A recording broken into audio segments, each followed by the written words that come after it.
Jornal. Câmara dos Deputados. Depois de muita polêmica, plenário aprova a essencialidade do setor portuário. Deputados divergem sobre a eficácia das ações do governo no combate à Covid. Câmara conclui votação de ajuda financeira à cultura e a pequenas empresas. Boa noite. Seguem para a sanção presidencial 2 medidas provisórias aprovadas em plenário nesta semana. A primeira delas concede uma linha de crédito para pequenas e médias empresas pagarem sua folha de salários durante o estado de calamidade. A outra MP regulamenta o repasse de recursos para o setor cultural previstos na Lei Aldir Blanc. Quem traz mais detalhes das votações é o repórter José Carlos Oliveira. O plenário da Câmara aprovou 2 medidas provisórias que já seguem diretamente para a sanção presidencial. Uma delas cria o Programa Emergencial de Suporte aos Empregos. Os deputados concordaram com as alterações que o Senado fez ao texto inicialmente aprovado na Câmara no fim de junho. O relator, deputado Zé Vitor, do PL de Minas Gerais, explicou que o foco está na proteção dos postos de trabalho, sobretudo no âmbito do PRONAMP, o Programa Nacional de Apoio às Microempresas e Empresas de Pequeno Porte. Nós estamos garantindo 17 bilhões nesse programa para as pequenas e médias empresas, para custearem folha de pagamento, e também 12 bilhões para o PRONAMP, para as micro e pequenas empresas. É bom citar que 105 mil microempresas já foram atendidas pelo PRONAMP e 112 mil pequenas empresas também já foram, o recurso foi esgotado, por isso essa necessidade de um novo aporte. As organizações religiosas também poderão ser beneficiadas com a linha de crédito especial. Da lista de beneficiários já faziam parte sociedades empresariais, cooperativas, organizações da sociedade civil e empregadores rurais. Uma das contrapartidas para o acesso ao empréstimo é a garantia de não demitir funcionários sem justa causa por até 2 meses após a liberação da última parcela do crédito. Também segue para a sanção a medida provisória de regulamentação da Lei Aldir Blanc, que socorreu o setor cultural com 3 bilhões de reais. A Câmara já tinha aprovado o texto, mas o Senado incluiu emendas para dar mais transparência no uso desses recursos. Atendendo ao apelo das entidades culturais, o relator, deputado José Guimarães, do PT do Ceará, recomendou a rejeição dessas emendas a fim de não burocratizar nem atrasar a efetiva liberação dos recursos. Relatora da proposta que deu origem à Lei Aldir Blanc, a deputada Jandira Fegali, do PCdoB do Rio de Janeiro, cobra pagamentos efetivos a partir de 6 de agosto. Nós tivemos um atraso apenas de 3 dias úteis do cronograma prévio de abrir a plataforma aos estados e municípios, que seria no dia 25, e o pagamento, o início da descentralização dos recursos no dia 6 de agosto. Eu espero sinceramente que esse cronograma seja cumprido. O que nós queremos é que a Lei Aldir Blanc seja aplicada imediatamente. De acordo com a Lei Aldir Blanc, os 3 bilhões de reais serão repassados a estados e municípios para pagamentos de 3 parcelas de auxílio emergencial de R$ 600 a trabalhadores informais da cultura. Da Rádio Câmara de Brasília, José Carlos Oliveira. Saúde. Reginaldo Lopes, do PT de Minas Gerais, alerta que o Brasil completou 75 dias sem a indicação de um titular para o Ministério da Saúde. Na avaliação do deputado, isso demonstra descaso e irresponsabilidade por parte do governo federal com o setor. Ele ainda critica o presidente Bolsonaro por não criar um planejamento estratégico de combate à doença, que já vitimou quase 90 mil brasileiros. Henrique Fontana, do PT do Rio Grande do Sul, também aponta a gestão federal como culpada pelo agravamento da pandemia no Brasil. O deputado ressalta que o governo deveria controlar de maneira eficaz a disseminação do vírus para conseguir reduzir os impactos na economia. Bom Gás, do PT do Rio Grande do Sul, responsabiliza o presidente Bolsonaro pelas cerca de 90 mil mortes causadas pela Covid. O deputado também destaca que o Congresso votou recursos financeiros para as micro e pequenas empresas do país, mas, segundo ele, o governo ainda não repassou essa ajuda. Já Coronel Tadeu, do PSL de São Paulo, afirma que o governo Bolsonaro vem fazendo tudo o que pode pela saúde do Brasil e que é preciso tomar alguma atitude sobre casos de corrupção nos estados e municípios. Coronel Tadeu denuncia que alguns governadores e prefeitos estão desviando a verba destinada ao enfrentamento da pandemia, aprovada pelo Congresso Nacional e sancionada pela Presidência da República. Doutora Soraya Manato, do PSL do Espírito Santo, alerta que farmacêuticos estão se negando a vender medicamentos com receita carimbada e assinada por médicos com CRM irregular. Doutora Soraya Manato argumenta que os médicos têm a responsabilidade e a prerrogativa de receitar drogas e os farmacêuticos não podem questionar os remédios prescritos para o tratamento do paciente. Jandira Fegali, do PCdoB Fluminense, destaca a visita que a Comissão Externa de Enfrentamento ao Covid-19 Covid-19 fez a Fundação Oswaldo Cruz, no Rio de Janeiro, onde está sendo desenvolvida a vacina contra o novo coronavírus, em parceria com a Universidade de Oxford. Segundo Jandira Fegali, o trabalho da instituição pública comprova a importância da pesquisa, fruto de uma política de Estado e do SUS. Ela defende que o Legislativo aprove mais recursos orçamentários para a produção da vacina e cobra uma política eficaz do governo federal para enfrentar a pandemia. Joseildo Ramos, do PT da Bahia, denuncia o desmonte do Centro de Operações de Emergência em Saúde Pública do Ministério da Saúde, responsável por articular a rede de enfrentamento à pandemia. O parlamentar também acusa o governo federal de desperdiçar dinheiro público na produção da hidroxicloroquina, medicamento que não tem eficácia comprovada contra a Covid. Na avaliação de Rogério Correia, do PT de Minas Gerais, o presidente Jair Bolsonaro é um vendedor de ilusões ao defender o uso da cloroquina no tratamento do coronavírus. Ele propõe a criação de uma CPI para investigar o custo da produção nacional e distribuição do medicamento. O deputado questiona quem mandou produzir comprimidos que estão encalhados no Exército. João Daniel, do PT de Sergipe, presta homenagem a todos os movimentos sociais que protocolaram pedidos de impeachment do presidente Jair Bolsonaro, responsabilizando-o pelas mortes em decorrência do coronavírus. Para o deputado, é lamentável a forma como o presidente trata a saúde pública e a vida dos brasileiros. João Daniel também destaca as votações pela Câmara do projeto que prevê medidas de auxílio aos trabalhadores da agricultura familiar e também da proposta de emenda à Constituição que torna o Fundeb permanente. Educação. Alice Portugal, do PCdoB da Bahia, pede ao novo ministro da Educação, pastor Milton Ribeiro, que se manifeste sobre as medidas que serão tomadas para garantir a segurança dos alunos no retorno às aulas. A parlamentar também quer saber a opinião do ministro sobre a realização do Enem em janeiro. Projeto de Camilo Capiberibe, do PSB do Amapá, autoriza estudantes do terceiro ano do ensino médio que passarem no vestibular a fazerem matrícula no nível superior sem a exigência do certificado de conclusão do ensino médio. O parlamentar explica que os estudantes, especialmente os mais pobres e de escolas públicas, foram os mais prejudicados durante a pandemia. Agricultura. Valmir Assunção, do PT da Bahia, alerta para o perigo da falta de alimentos no Brasil caso a agricultura familiar não receba ajuda urgente do Estado durante a crise do coronavírus. Ele pede urgência na execução das medidas emergenciais para trabalhadores rurais, como o auxílio financeiro e a compra de alimentos por meio do Programa de Aquisição de Alimentos. Valmir Assunção ressalta ainda a conquista da comunidade Rio dos Macacos, em Simões Filho, que recebeu o título de posse de terras com 110 hectares de extensão. Segundo o deputado, a luta agora é para que as famílias obtenham a titularidade de outros 305 hectares. Padre João, do PT de Minas Gerais, também pede urgência no pagamento do auxílio emergencial para a agricultura familiar. Para ele, a falta de prioridade para o setor representa um desrespeito com os agricultores que trabalham de domingo a domingo para colocar alimento na mesa dos brasileiros. Em comemoração ao Dia do Trabalhador Rural e ao Dia da Agricultura Familiar, Frei Anastácio Ribeiro, do PT, comunica que a Comissão Pastoral da Terra, na Paraíba, distribuiu toneladas de alimentos oriundos da agricultura familiar para as famílias que vivem nas periferias do estado. Meio Ambiente. Levantamento feito pela Folha de São Paulo e pelo Instituto Talanoa revela que o governo publicou 195 atos normativos relacionados ao tema ambiental entre março e maio deste ano.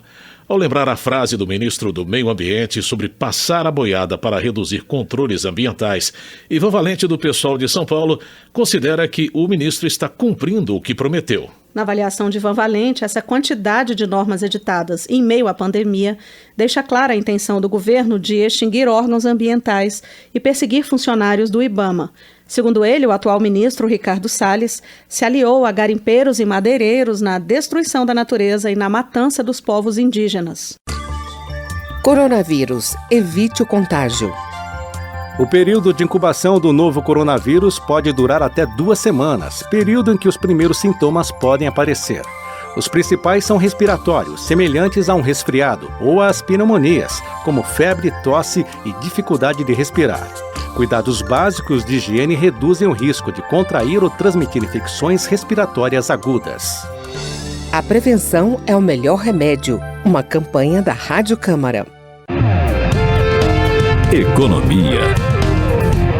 Érica Cocai, do PT do Distrito Federal, repudia a política de privatização do governo federal. A parlamentar alerta sobre o processo de venda de vários produtos da Caixa Econômica Federal, inclusive das loterias. Érica Cocai afirma que a Caixa será vendida bem abaixo do que realmente vale, o que para ela enfraquece o papel social da instituição. A deputada informa que entrou com a representação no Tribunal de Contas da União sobre essas privatizações do banco. Arlindo Quinalha, do PT de São Paulo, também critica a política econômica do ministro Paulo Guedes e acusa o governo federal de inoperância diante da pandemia do novo coronavírus. De acordo com o deputado, o ministro da Economia tenta implementar medidas que já fracassaram no Chile anos atrás e que, no momento atual de crise, deixariam o Brasil ainda mais frágil. Arlindo Quinalha chama atenção para o aumento de casos da Covid-19 no Brasil, que dobrou entre 26 de junho e 26 de julho, atingindo mais de 2.400.000 infectados. Segundo o parlamentar, em julho, o número de mortes em média por dia também cresceu. Ele diz que a pandemia está longe de ser controlada e que a realidade do Brasil é uma vergonha para o governo Bolsonaro. Márcio Gerri, do Maranhão, cita estudo feito pela liderança do PCdoB que mostra a negligência do governo e a incapacidade de execução das medidas aprovadas pelo Congresso para proteger os brasileiros. Segundo Márcio Gerri, o governo executou 31% da disponibilidade orçamentária para a saúde. O deputado acrescenta que, para a proteção do emprego, o governo executou 30% da verba aprovada e apenas 33% do auxílio previsto para estados e municípios. O Benzotoni, do PT de Goiás, contesta discurso do governo federal de que a economia do país está sob controle. O deputado cita dados do Ministério da Economia que mostram o fechamento de mais de 1 milhão de postos de emprego no primeiro semestre de 2020. Segundo ele, a gestão Bolsonaro precisa deixar de lado o ajuste fiscal como método de combate à crise econômica. Após analisar o texto da reforma tributária apresentada pelo Executivo Federal, Lídice da Mata, do PSB da Bahia, diz que a proposta é uma manobra para punir ainda mais o consumidor. A deputada acredita que a taxação sobre grandes fortunas é a melhor saída para equilibrar os esforços da população durante a pandemia. Pompeu de Matos, do PDT gaúcho, critica o presidente Jair Bolsonaro por ter vetado a prorrogação da desoneração da folha salarial até o fim de 2021 em alguns setores da economia. O deputado entende que, com o veto, as empresas estão ameaçadas de falência e o trabalhador sem possibilidade de emprego. Bira do Pindaré, do PSB do Maranhão, pede urgência na votação de projeto que regulamenta a atividade de entregador de aplicativos.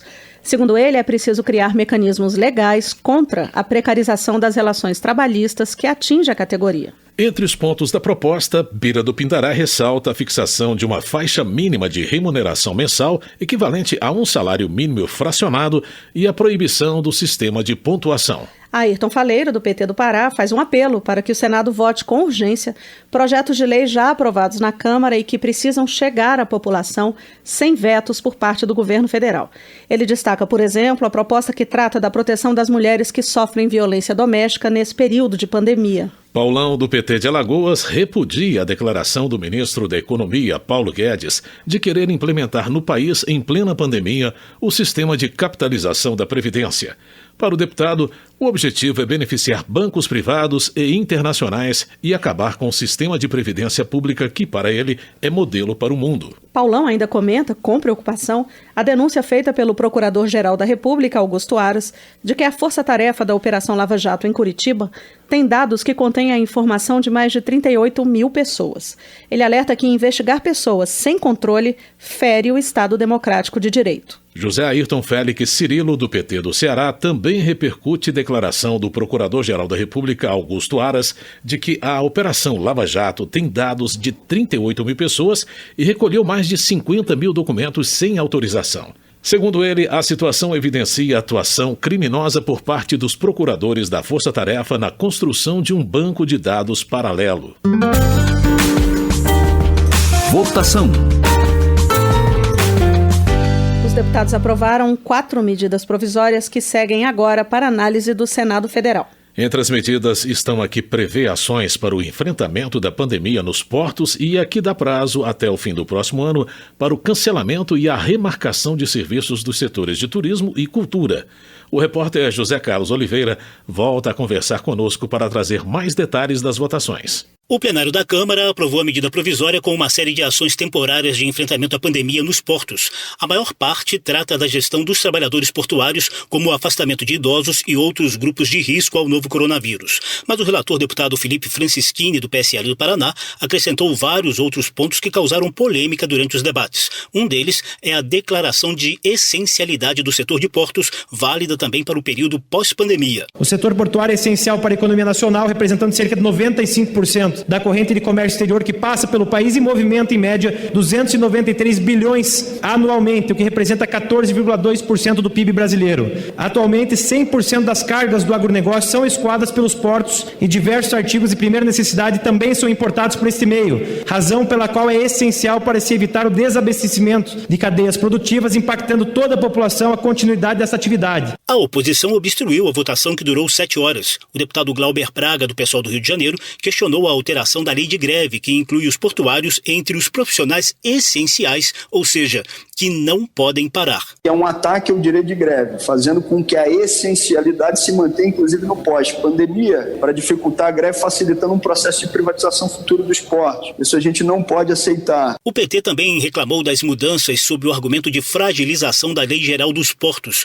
diante, por exemplo, da permissão de uso temporário das áreas portuárias sem licitação e da ampliação dos poderes da ANTAQ, a Agência Nacional de Transportes Aquaviários. Já o governo defendeu a matéria como fundamental para a modernização dos portos. A votação foi acompanhada no plenário da Câmara pelo ministro da Infraestrutura, Tarcísio Freitas. A MP ainda vai ser analisada no Senado e o PSOL anunciou que vai recorrer à Justiça caso o texto seja definitivamente aprovado no Congresso.